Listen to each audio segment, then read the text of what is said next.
Hello and welcome. Today we're going into a bit of a different space, beyond just practice of breathwork itself, and I really want to explain why. I've been having so many conversations lately with my clients, with friends, family, with women in this community who are incredibly curious about breathwork. They've either experienced it and want to understand it more, or they're feeling this pull towards it, but their mind, their logical, beautiful, protective mind, still wants to know what on earth is actually happening to me when I do this. And I love that curiosity. I deeply honor it, because the truth is breathwork isn't just a spiritual buzzword or some new age ritual that makes you float off into the cosmos. Yes, it can feel transcendent, but it also is incredibly grounded in science, in neurobiology, in physiology, in the deepest rewiring of your entire system. So what I want to do in this space with you today, especially if you're someone who's felt a bit unsure or maybe even a little freaked out about your body's reaction in breathwork, I want to offer you a clear, simple, grounded explanation of what is actually going on in your body, your brain, your energy field, when you breathe in this way.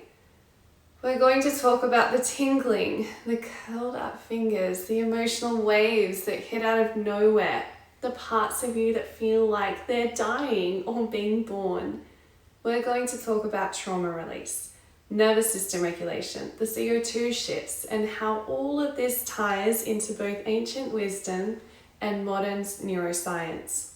If I had someone speaking to me about this back when I started, especially during my early breathwork experiences, I would have felt so much safer, because there were moments I genuinely thought something was wrong with me. I rejected what was happening.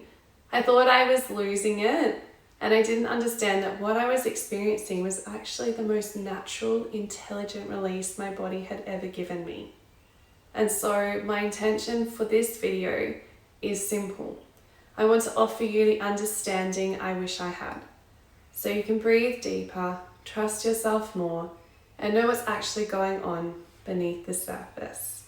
So let's begin with a bit of a background, because I know so many people think breathwork is just a modern wellness trend. It really isn't. Breathwork is ancient. Every spiritual tradition, every indigenous culture has some form of breath-based practice. And then in the 20th century, a man named Stan Grof, a psychiatrist who used to work with psychedelics for therapy before they were banned, started asking the question, can we reach expanded states of awareness without drugs? And what he found was the answer. Yes. Through the breath. He developed holotropic breathwork as a way of accessing these deep healing states, and what he discovered is what so many of us witness every day, that the breath, when guided and used consciously, becomes this gateway into the subconscious mind, into somatic memory, into unprocessed trauma, and into the energy body. Grof's work was deeply inspired by Carl Jung, whose teachings, for many of us, you may know. Jung spoke a lot about the unconscious mind and the archetypes that live within us. He believed that the body holds onto the parts of ourselves that we've exiled, the inner child, the unexpressed rage, the wild feminine, the grief we never got to cry, and the true healing comes from integrating those parts. Grof saw this too. But instead of using dream work or talk therapy, he accessed that through breath. And that's really what we're doing in breathwork. We're going beyond the thinking mind and straight into the body's living memory. So let's talk about what's actually happening to your body in a breathwork journey. And I want to keep this as simple as I possibly can. When we breathe deeply and consciously, especially in our conscious connected breath, we are increasing the oxygen in our body while decreasing carbon dioxide. That change in CO2 is really important, because when CO2 drops, the pH of our blood becomes more alkaline. This is called respiratory alkalosis, and what that does is it causes blood vessels to narrow slightly, especially in the brain. That's why some people feel lightheaded, floaty, dizzy, or even tingling. It also causes some of that tension that you may experience across the front of your forehead. It's not dangerous, it's your body adapting to a new internal chemistry. Your brain is trying to work out if you're in danger, but you're not. You're in a safe, contained space, breathing intentionally. You're consciously activating your nervous system. And that's the outer layer here.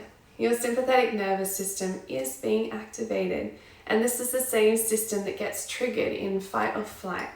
Your heart rate increases, adrenaline is released, muscles contract.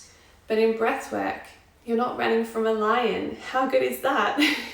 You're accessing stored survival energy that never got to complete its cycle. This is why people cry. This is why your hands claw up. This is why you feel like something big is moving through you. That curled up sensation, often called tetany, is partly from the CO2 drop, but energetically, it's your body holding on to all these old patterns, these stories, the fear stories that you've held on to, the beliefs, the control, trauma.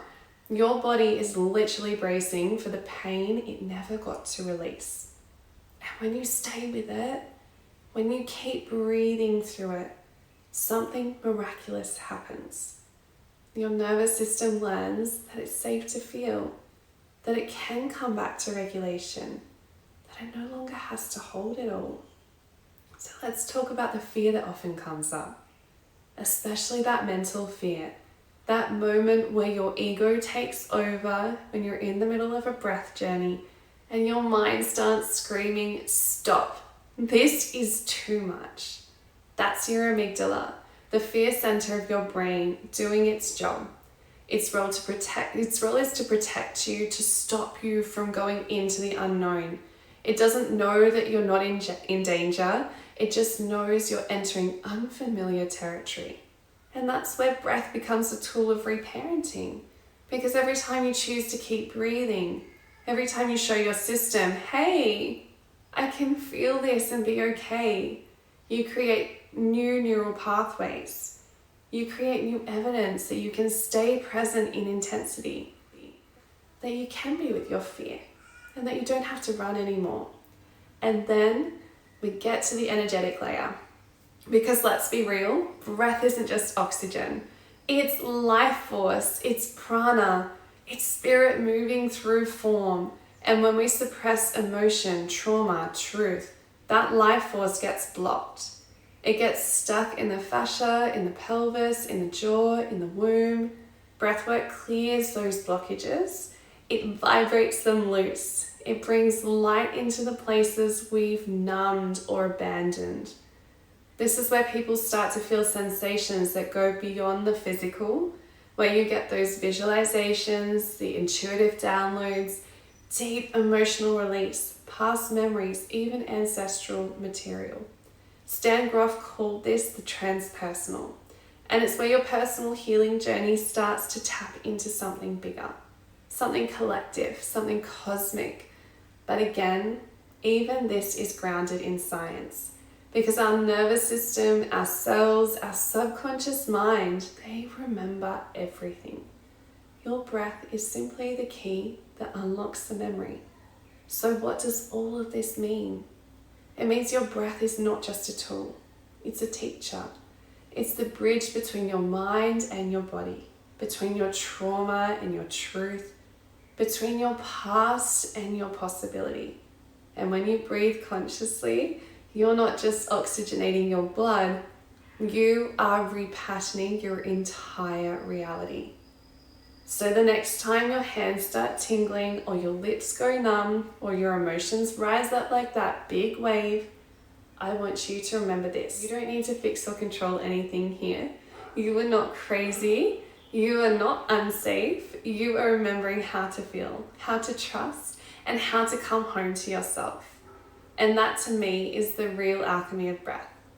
So if this resonated with you, I'd love to hear what you're feeling. Drop a comment below, share it with someone who's been curious about breathwork, or come join me in a guided journey. I've created spaces where we don't just talk about this, we experience it together, rooted in safety and in a way that honors every part of you. You are not stuck, you are just being rewritten one breath at a time. Sending you oceans of love, and I look forward to connecting with you further. Be well.